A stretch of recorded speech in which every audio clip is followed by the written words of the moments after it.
പിതാവിൻ്റെയും പുത്രൻ്റെയും പരിശുദ്ധാത്മാവിൻ്റെയും നാമത്തിൽ ആമേൻ. എന്റെ പ്രിയപ്പെട്ടവരെ, ഇന്ന് ഓഗസ്റ്റ് 11 തീയതി ചൊവ്വാഴ്ച. അമ്മേ പരിശുദ്ധ അമ്മേ, അമ്മേ പരിശുദ്ധമേ, ദൈവമാതാവേ, കൃപാസനത്തിലൂടെ ഞങ്ങൾക്കും ഞങ്ങളുടെ ദേശത്തിനും അമ്മ മധ്യസ്ഥം തേടി തന്ന എല്ലാ അനുഗ്രഹങ്ങൾക്കും കൃപകൾക്കും ഞങ്ങളിപ്പോൾ ഹൃദയം നിറഞ്ഞ നന്ദി പറയുന്നു.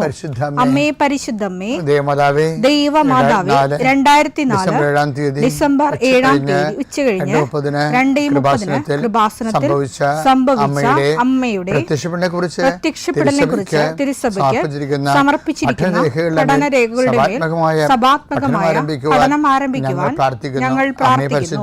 അമ്മേ പരിശുദ്ധമേ, ഭൂസ്വർലോകങ്ങളുടെ രാജ്ഞിയായ അങ്ങേയ്ക്ക് ഭൗമസംരക്ഷണത്തിനായി പ്രപഞ്ചപ്രകൃതിയെ തന്നെ തിരുസഭ പ്രതിഷ്ഠിക്കുവാൻ ഈ പ്രത്യക്ഷീകരണം വഴി ഇടയാക്കണമേ. പരിശുദ്ധമേ, ജപമാല മാതാവേ, സകല കൃപാസനം പ്രാർത്ഥനയോടും ചേർത്ത് ഞങ്ങളിപ്പോൾ പ്രാർത്ഥിക്കുന്ന ഈ കുടുംബത്തിന്റെ പ്രത്യേക നിയോഗം പറ മക്കളെ.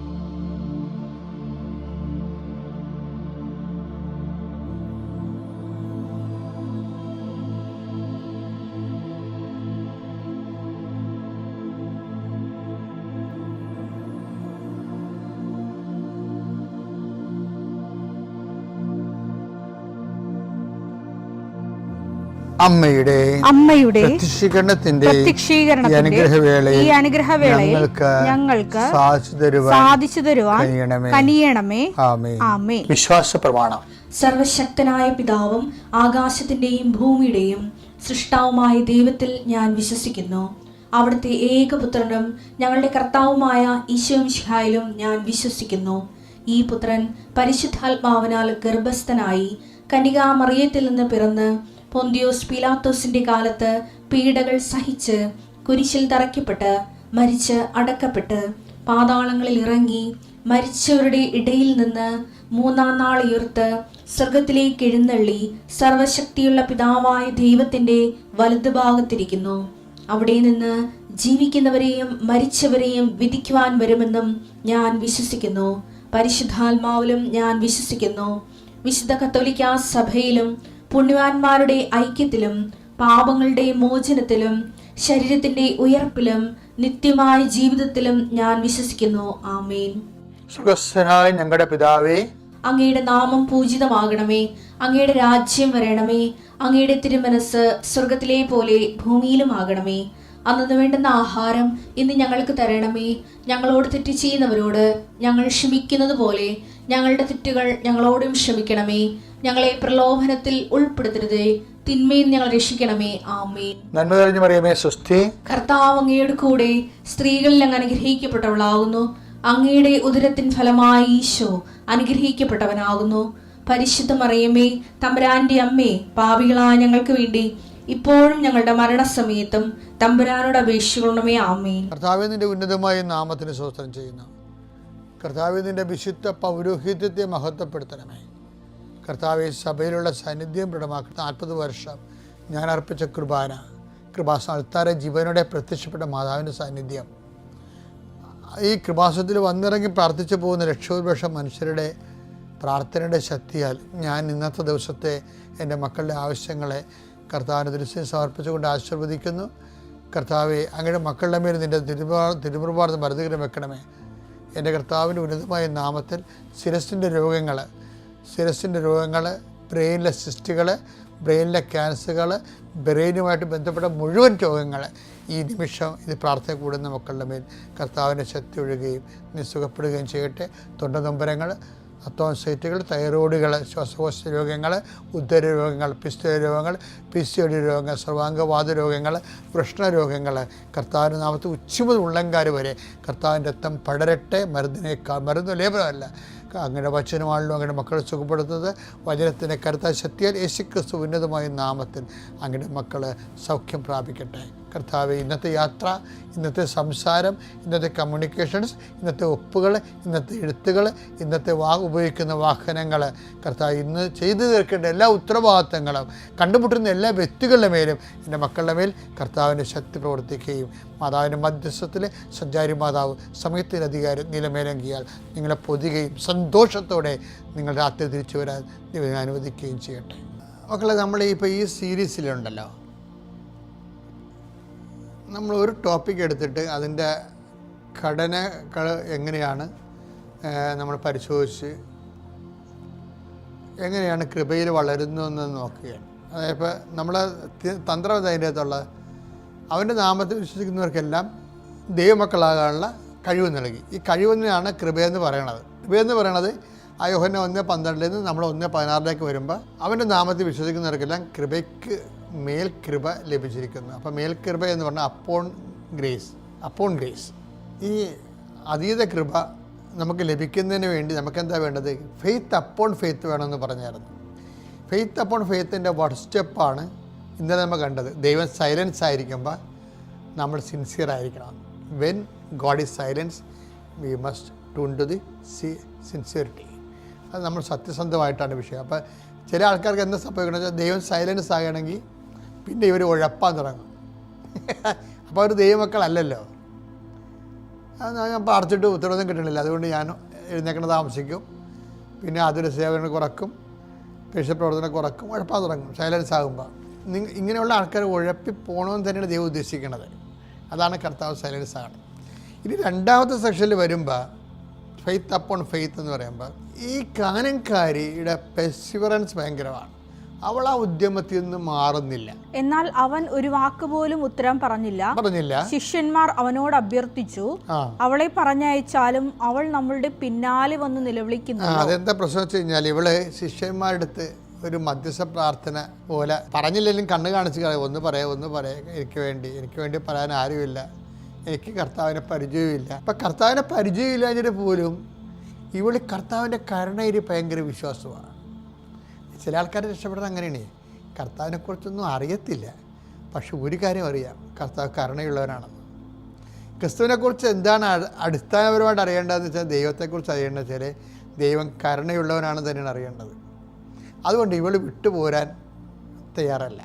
ദൈന്യതയോട് പത്രോസിനെ കണ്ണു കാണിച്ച് പറയും, എനിക്ക് വേണ്ടി ഒന്ന് സപ്പോർട്ട് ചെയ്യുക എന്ന് പറയും. അപ്പോൾ പത്രോസ് മുന്നോട്ട് വന്നിട്ട് അവളോട് ഇതൊന്നും നടക്കത്തില്ല എന്ന് അറിയത്തില്ല, പക്ഷെ പത്രോസിനും കർത്താവ് ഇവളെ കൈവിടത്തില്ല എന്നുള്ള ഒരു ഫെൽറ്റ് നോളജുണ്ട്. കർത്താവിൻ്റെ കൂടെ കുറേ നാളായില്ലേ നടക്കുന്നത്. അപ്പോൾ കർത്താവ് നടക്കുമ്പോൾ ഇവളെ ഇപ്പം മിണ്ടിയില്ലെങ്കിലും ഇവളെ കൈവിട്ട് കളയുമെന്നുള്ള കുറിച്ച് പത്രോസ് ചിന്തിക്കണില്ല. പത്രോസ് ചിലപ്പോൾ ഞാൻ പറയുമ്പോൾ കർത്താവ് ചിലപ്പോൾ കേട്ടെന്ന് വരും. കർത്താവിൻ്റെ മൈൻഡ് സെറ്റ് അതാണെന്ന് അറിയാവുന്നതുകൊണ്ട് പറയും, നമ്മുടെ കൂടെ ഇവള് കരഞ്ഞുകൊണ്ട് വരണമല്ലോ, ഇവളെ ഒന്ന് ഡിസ്പേഴ്സ് ചെയ്യാൻ പാടില്ല എന്ന് ചോദിക്കും. അപ്പം അതിന് പത്രോസ് പറയേണ്ടവർ പറയുമ്പോൾ റെസ്പോണ്ട് ഉണ്ടാവില്ല. പത്രോസോടും ഉണ്ടായിരിക്കേണ്ട കാര്യമില്ല. അത് ഈ മധ്യസ്ഥ പ്രാർത്ഥന നമ്മൾ ഗുണമായാലും ദോഷമായാലും മധ്യസ്ഥത്തിന് ദൈവം മറുപടി പറയും. അതാണ് വിഷയം. ചിലപ്പോൾ അത് ഗുണമായിരിക്കും, അത് നമ്മുടെ കയ്യിരിപ്പ് പോലെ ഇരിക്കും. പക്ഷേ മധ്യസ്ഥൻ ഒരു വിഷയം പറഞ്ഞാൽ അതിപ്പോൾ സിസ്റ്റർ സെബസ്ത്യാനോസും അന്തോനിസായാലും ആരും കുഴപ്പമില്ല. അവർ നമ്മുടെ വിഷയം ഏറ്റെടുത്ത് പറഞ്ഞാൽ വൈറ്റ് ആൻഡ് ബ്ലാക്ക് ഈശോ അതിനെ റെസ്പോണ്ട് ചെയ്തിരിക്കും. ഈശോയുടെ റെസ്പോണ്ട് എന്ന് വെച്ച് കഴിഞ്ഞാൽ ഒരു ബ്ലാക്ക് റെസ്പോൺസാണ് വരുന്നത്. അവൻ മറുപടി പറഞ്ഞു, ഇസ്രായേൽ ഭവനത്തിലെ നഷ്ടപ്പെട്ട ആടുകളുടെ അടുത്തേക്ക് മാത്രമാണ് ഞാൻ അയക്കപ്പെട്ടിരിക്കുന്നത്. ഇതാണ് പ്രശ്നം. ദൈവത്തോടൊക്കെ ഇൻട്രാക്ട് ചെയ്യണമെങ്കിൽ കുറച്ച് ക്ലെയിമൊക്കെ ഉണ്ടാകണമേ, അത് പ്രധാനപ്പെട്ടതാണ്. അപ്പോൾ ഹി ഹാസ് നോ ക്ലെയിം. അവർക്കല്ല വചനം കൊടുത്തിരിക്കുന്നത്. വചനം യഹൂദനെയാണ് കൊടുത്തിരിക്കുന്നത്. അവനാണ് തിരഞ്ഞെടുക്കപ്പെട്ട ജനം. അവനാണ് മരുഭൂമിയിലുള്ള എല്ലാ പരീക്ഷകളും അതിജീവിച്ചവന് വാഗ്ദാന നാട് പ്രാപിച്ചവൻ. സോ അവനല്ല ഇത്. ഇവർക്ക് ദൈവമായിട്ട് ബന്ധമില്ല. കുറേ അന്ധവിശ്വാസങ്ങൾ ആകത്തുകയാണ്. I don't want to respond it. വളരെ നിശ്ചിതമായ രീതിയിൽ പറയുകയാണ്. അപ്പോഴേ അവൾക്ക് മനസ്സിലാകും തനിക്ക് ക്ലെയിം ഇല്ലെന്ന്. ക്ലെയിം ഇല്ലെന്ന് മനസ്സിലായിട്ട് പിന്നെയും ഇവൾ എന്നാ വിട്ടു പോകണ്ടേ? പോകത്തില്ല. അതാണ് കാനംകാരി. Faith upon faith. കർത്താവിൻ്റെ കരുണയുടെ വാതിൽ പെട്ടെന്ന് ഷട്ട് ഡൗൺ ആകും. എന്താ പറയണത്? നിയമപരമായിട്ട് എനിക്ക് അവകാശമില്ല. ഞാൻ അയക്കപ്പെട്ടിരിക്കുന്നത് ഇസ്രയേൽ വംശത്തിലെ നഷ്ടപ്പെട്ടു പോയ ആടുകളുടെ അടുക്കത്തേക്കാണ്. ആ ടെക്നിക്കലായിട്ട് അത് ശരിയാണ്, നിയമപരമായിട്ട് ശരിയാണ്. ആളുകളുടെ അടുത്തേക്കുമാണ്, അതാണ് ശരി. പക്ഷെ എന്നാലും ഈശോ സ്റ്റാൻഡ് എടുക്കുകയും കാര്യം അതിൻ്റെ ഈ കാനംകാരി നിപ്പിരിങ്ങനെ ഇവിടെ ഗ്രാഫ് ഇങ്ങനെ ഉയർത്തുക.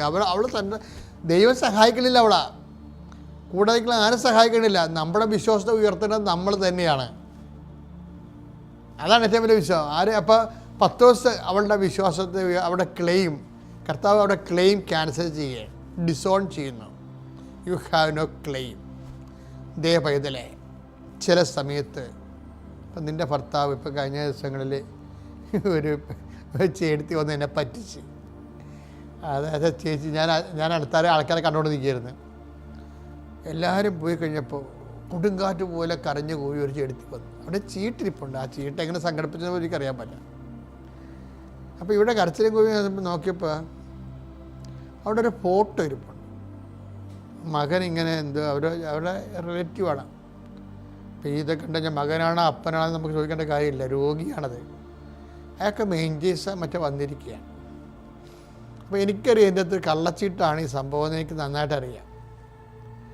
ഞാനത് നോക്കിയില്ല. എന്താ കാര്യം? അവിടെ അതിനെ വിസ്തരിക്കുകയല്ല വേണ്ടത്. കരുണയുടെ കർത്താവിൻ്റെ അൾത്താരെ നിൽക്കുമ്പോൾ നമുക്ക് വേണ്ടത് എന്താണ്? ആ വിഷയം ആദ്യം സെറ്റ് ചെയ്യണം. ഞാൻ വിഷയം അയാൾക്ക് വേണ്ടി എല്ലാവർക്കും പ്രാർത്ഥിക്കുന്ന പോലെ അവർക്ക് വേണ്ടി തരം പൂശി പ്രാർത്ഥിച്ച് ആൾക്കാരെ കൊണ്ടുപോയി മാതാവിൻ്റെ മധ്യസ്ഥന് വെച്ചിട്ട് ഞാൻ തിരിച്ചു കൊടുത്തിട്ട്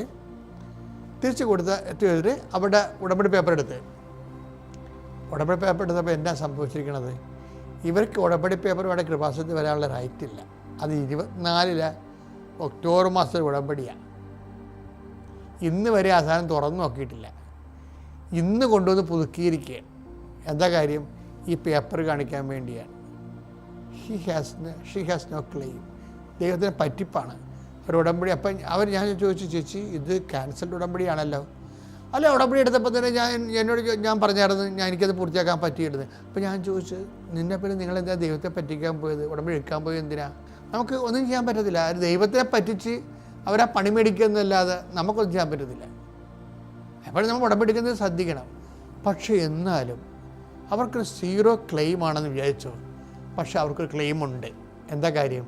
അവർ ഈ അത്യാസന സമയത്ത് അവർക്ക് ക്ലെയിം ഇല്ലെങ്കിലും അവർ കർത്താവിനെ ആശ്രയിച്ച് അൾത്താരെ വന്നു എന്നുള്ളതാണ് അവരുടെ ക്ലെയിം.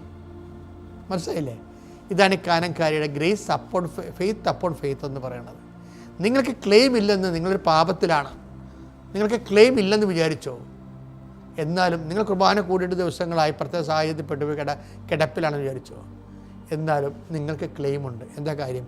കർത്താവിൻ്റെ കരുണയുടെ വാതിൽ നിങ്ങൾക്ക് വേണ്ടി ഏത് സമയത്തും തുറക്കപ്പെടാമെന്ന് അവൻ നമുക്ക് വാഗ്ദാനം തന്നിട്ടുണ്ട്. അത് ക്ലെയിമാണ്. അപ്പം ഫെയ്ത്ത് അപ്പോൺ ഫെയ്ത്തിൽ നമുക്ക് 0 ക്ലെയിമാണ്.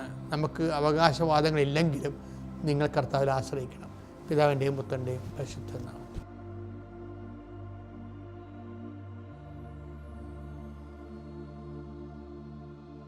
അത്യപൂർവ ദൈവാനുഭവങ്ങൾ ഇനി നിങ്ങൾക്കും സ്വന്തം. ഈ യൂട്യൂബ് ചാനൽ ഇതുവരെ സബ്സ്ക്രൈബ് ചെയ്തിട്ടില്ലെങ്കിൽ ഇപ്പോൾ തന്നെ സബ്സ്ക്രൈബ് ചെയ്യുക. ഈ വീഡിയോ ഇപ്പോൾ തന്നെ നിങ്ങളുടെ സുഹൃത്തുക്കൾക്ക് ഷെയർ ചെയ്തുകൊണ്ട് കർത്താവിൻ്റെ പ്രേക്ഷിതരാകുക.